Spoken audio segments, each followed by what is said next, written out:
Hello guys! Hello Pisces! Welcome dito sa aking channel, Kapalaran 888. Welcome guys. Pasensya na pala kayo kung ngayon lang yung ating weekly tarot. Normally, advance tayo mag-read. Kasi ako ay nagkasakit, may sipon, may lagnat. Okay, so nahirapan tayong huminga. Hindi naman sa nahirapan huminga, basta punong-puno ang aking ilong ng sipon. Okay? Dahil ako ay naulanan. Sobrang ulan. Okay. Okay, so Pisces, thank you sa inyong lahat, sa mga naghihintay. Pasensya na talaga guys.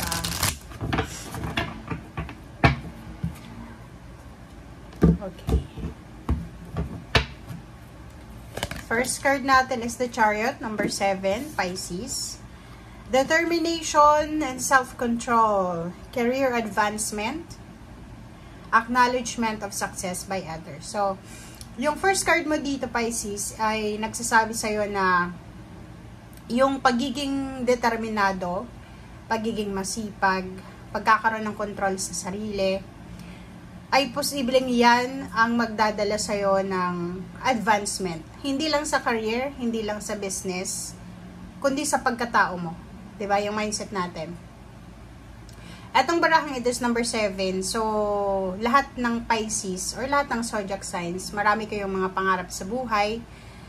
And yung iba sa inyo, hindi talaga kayo susuko sa hamon ng buhay. Or hindi talaga kayo, hindi nyo i-give up yung dreams nyo. May mga times na medyo pinanghihinaan na ng loob or pwedeng napapagod or kung ano man, but tuloy pa rin yung laban. So, Chariot na to is movement, progress, movement, transformation. Kung ano man itong hinihintay mo, sinasabi, huwag kang mainip kasi on the way na siya. And you will receive acknowledgement, appreciation from someone, from your boss, from your family, or pwedeng yung success na to, acknowledgement of success by others. So, ang pinaka-visible dito is posibleng salary increase in pagtaas ng posisyon sa trabaho. Okay, Chariot card. Tingnan natin dito sa Spirit Tarot kung ano ba ang posibleng mensahe para sa'yo, Pisces. Okay, Knight of Cups. Kung makikita mo dito, yung barahang ito is nagsasabi sa'yo na posibleng maraming darating sa'yo na new beginnings, lalo na sa usaping emotion. Kung makikita mo dito, pwedeng may babalik sa buhay mo. It's either may babalik na tao na naging parte ng buhay mo, relatives, friends, naging karelasyon, naging acquaintance mo before, di ba? Yung parang dating katrabaho, dating kapitbahay, dating kakilala. So, nakikita ko sa'yo dito na posibleng i-anticipate mo to. Kailangan mo itong i-anticipate kasi may mga tao na posibleng darating sa buhay mo para sirain ka ulit. Or pwedeng yung iba para bigyan ka ng stress sa buhay. So, dito sinasabi, be careful. Especially sa love life yun na Pisces, mag-iingat kayo doon sa mga taong papapasukin nyo sa buhay nyo. Okay? Kasi, the more na papasok sa buhay mo, the more na makikigulo, the more na may stress ka. Okay. Pisces. So, in general to, so, pwedeng makaresonate yung iba hindi. So, kung hindi ka resonated, ayos lang naman, diba? Ay, Pisces, 7 of Cups. The World card. Temperance. Oh, diba? Patience talaga dito. Kailangan nyo ng patience. Wow. Knight of Wands and Knight of Cups. Page of Pentacles. So, ang makikita mo dito, kunin natin yung High Priestess sa ilalim. High Priestess the Hermit. Sinasabi ng baraha mo dito, Pisces, na yung 7 of Cups, about sa choices mo, decision-making choices or mga options sa buhay. Sinasabi ng baraso yun na marami kang gusto, 'di ba? Yung parang yung isip mo, ang dami-dami mong iniisip. Ito yung gusto ko. Unang-una pagkain, ito yung gusto kong kainin, ito yung damit na gusto kong bilhin, ito yung bahay na gusto kong tirahan, ito yung trabaho na gusto ko, ito yung business na gusto ko. Ang dami mong choices, ang dami mong gustong pagpilian. But dito sa The World card, sinasabi ng baraso yun na huwag tayong magpadalos-dalos na pasukin ito. Like, may gusto kang bilhin, okay? So, or pwedeng gusto mong lumipat ng bahay, or lumipat ng career, ng business. Tapos, hindi mo siya, kumbaga, pinag-isipan ng maayos. And bigla mong tinapos yung decision mo, and then, eto yung gusto ko. 'Di ba? Parang ganun. Pwede kang manghinayang sa efforts mo, sa energy mo, or pwedeng masira yung diskarte mo dahil dyan sa pagiging aggressive. So, sinasabi sa'yo dito ng temperance na kinakailangan mong maging kalmado. Kailangan natin na pagtsatsaga siguro. Kasi, pero kung ang tagal mo na naghihintay, it's either 7 months, 7 years, 7 decades na nasa 70 years old above ka na, talagang magmamadali ka. Okay? Lalo marami kang kapamilya na umaasa sa'yo. But, dito sinasabi sa'yo na kung nasa below 8 years old ka, or pwedeng below 50 or 40, huwag kang masyadong maging aggressive. Huwag masyadong magmadali. Yung King of Swords, lahat ng tao gusto mangyari ito sa buhay nila. Yung King of Swords is yung ayoko na dyan, gusto ko nang dito. Yung parang nakita niya sa social media na yung mga dati niyang kaklase, dati niyang katrabaho, ay nandun na sa ibang bansa. So parang sasabihin niya, gusto kong pumunta ng ibang bansa din. Ayoko na sa Pilipinas. Mag-iingat ka sa mga iniisip mo.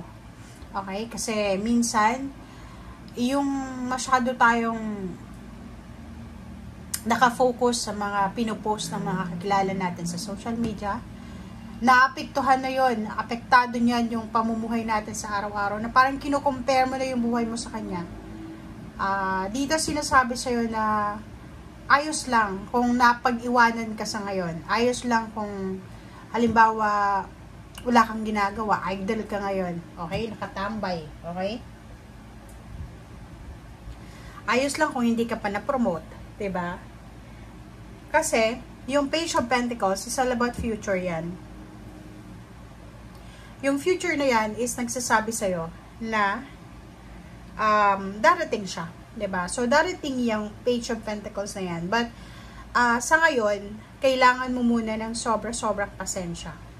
Yung parang ano yun may gusto kang biling sasakyan.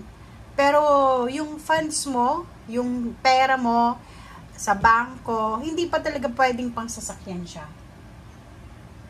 Okay? So, dito, sinasabi sa'yo na kailangan mong maghintay talaga. Maghintay ka talaga kasi yun yung kailangan 'di ba? And Knight of Wands, High Priestess, makinig tayo. Love life, trabaho, or kung sino man itong taong ito na gustong pumasok sa buhay natin na hindi tayo sigurado, mag-isip tayo mag-reflect ka, manalangin, maghanap ka ng tamang information. Iwasan natin yung sobrang padalos-dalos. Natural yon yung pagiging aggressive, kasi lalo kung yun, 7 dekada ka nang naghihintay, 7 taon, 7 linggo, 7 buwan, syempre, magmamadali ka talaga. But, walang nangyayaring maganda sa pagmamadali. Okay? Minsan yung mga failure, parang sasabihin, nagmadali ka kasing mag-asawa nagmadali ka kasing pumirma ng kontrata nagmadali ka kasi sa decision mo, kaya ganun. So, Knight of Pentacles, sinasabi ng Baraseo na incoming sa buhay mo ngayon is money, relationship, pera, money at pera pa, trabaho, career, tangible things. So, nakikita ko sir dito, nasa 3 of Wands kayo, minihintay mo to lump sum of money. Atong 3 of Wands na to, sinasabi sa'yo Pisces na siguro konting test pa, 3 months pa siguro, okay? Or much better, 3 weeks, 3 months, or 3 years. Yun yung pinakamatagal. Sinasabi ng baraha, bigyan mo yung sarili mo ng time. Okay? Huwag mong madaliin, kasi pag minadali mo yan, mapipressure ka. Pag minadali mo yan, Kasi naghihintay ka talaga eh. Pag minadali mo yan, anong mangyayari niyan? Pwedeng magsisi ka sa bandang huli or mawalan ka ng interest. Yun, ikaw din yung magsasuffer niyan. Nakikita ko sure dito, Pisces, na 10 days from now, or pwedeng hindi 10 days, pwedeng 10 months, October. Sa buwan ng October, nakikita ko sa'yo na posibleng may hawak kang malaking halagang pera. Ang nakikita ko sir dito, siguro sa ngayon, yung iba nagre-relax. Yung iba na Pisces, hindi masyadong nakafocus talaga ng 101% sa kanilang goal. Parang binibigyan nila yung sarili nila ng time para makapagpahinga. Iwanan muna yung mga expectation. And nakikita ko, starting May of 2025, dun bulasok yung action, success, decision making. And pagdating ng October, or pwede natin sabihin March, April, May, yun talaga, 3 months. 3 months from now, posibleng makahawak ka ng pera. Lump sum of money, makakaipon ka ng pera. 3 months from now, posibleng yung hinihintay mo na financial success, financial new beginnings, or result, outcome, or pwedeng, kung ano man itong hinihintay mo na pwedeng magdala ng illumination sa buhay mo, ay darating talaga siya. So, yung pera na darating pala sa'yo, 10 months na to is October, or pwedeng 10 weeks from now, ay hindi yan dahil nanalo ka sa lotto or anything. Yung pera na yan is darating sa'yo because pinaghirapan mo yan. Okay? Marami kang efforts dito, energy, pinagpaguran mo, pinagpuyatan mo, pinagpawisan mo yan. Okay? So, ang nakikita ko share dito na deserve mo naman to. And doon sa mga single na Pisces, kuha ko sa inyo, starting this February, last week of February 28 or 27, wag muna kayo mag-entertain ng inyong manliligaw until May of 2025. Kasi hindi muna ito maganda para sa relationship.